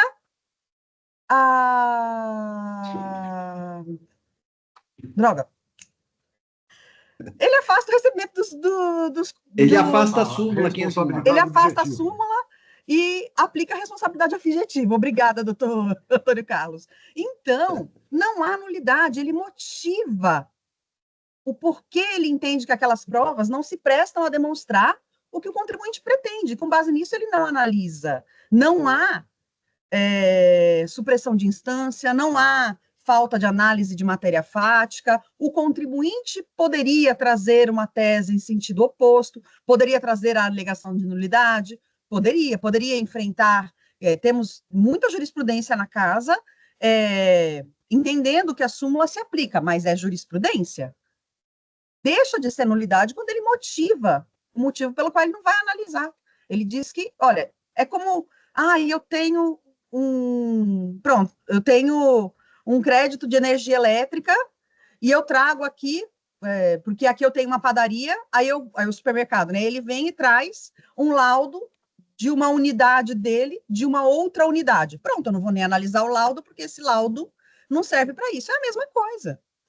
Ele motivou porque ele não vai analisar, está resolvido o assunto. Não tem nulidade do meu entendimento. Eu acompanho o doutor José Aurivaldo pela diligência. E a discussão se é de se conhecer e de se dar o valor pretendido pelo contribuinte a essas provas é a discussão que teremos que fazer aqui, mas não vejo nulidade na decisão. Sem contar que ele chega a mencionar na linha da responsabilidade objetiva, como você disse, né? O transporte e o pagamento, ele até menciona, se reporta as provas. Ele cita que as provas existem. Ele cita que as provas foram trazidas, mas que não se prestam, e aí por isso ele deixa de analisar a fundo essas provas. Mas não tem nulidade, ele conhece, afirma que estão lá e que não se prestam porque o contribuinte quer, porque ele não entende que a tese se aplica. Eu não vejo nulidade. Foi essa a interpretação que eu tive. Também entendo como o senhor, doutor José Aurivaldo.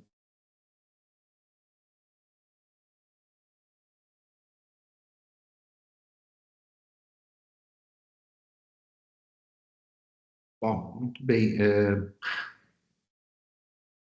Doutor Argos, alguma outra... Como eu disse, eu não me oponho à conversão de julgamento em diligência. A minha, e não necessariamente eu também veja nulidade. O que eu suscitei aqui é eventual manifestação do contribuinte caso a decisão lhe seja desfavorável. É um evento futuro incerto, a gente nem sabe se isso vai acontecer, né? Então, não vejo problema nenhum a conversão, vou acompanhá-lo na conversão de julgamento em diligência, mas pessoalmente fico com essa sensação, que isso possa acontecer caso o contribuinte não consiga juntar os documentos aqui mencionados, e aí não tenha por onde escapar no sentido de, bom, e agora como eu faço? E aí, se trouxer aos autos esse tipo de alegação, pode nascer um problema aqui a ser resolvido pela Câmara Superior, com eventual devolução dos autos. Mas, enfim, como eu disse, não me oponho talvez seja só uma preocupação a mais. Mas a conversão é de bom tamanho. Ok. Bom, então, diante da intervenção de todos, estou encerrando os debates. Eu peço que os senhores juízes confirmem presença para quórum de votação.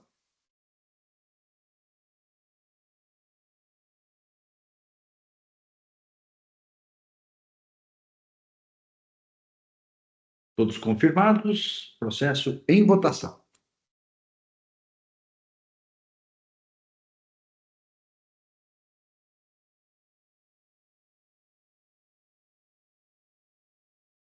Votação encerrada, proclamo o resultado do julgamento. Processo, conversão do julgamento em diligência, nos termos do voto relator, à unanimidade. Julgamento encerrado. Então, com o julgamento deste processo, nós cumprimos aqui a pauta de hoje. Declaro encerrada a sessão da segunda Câmara Julgadora do Tribunal de Impostos e Taxas. Sessão encerrada no EPAT.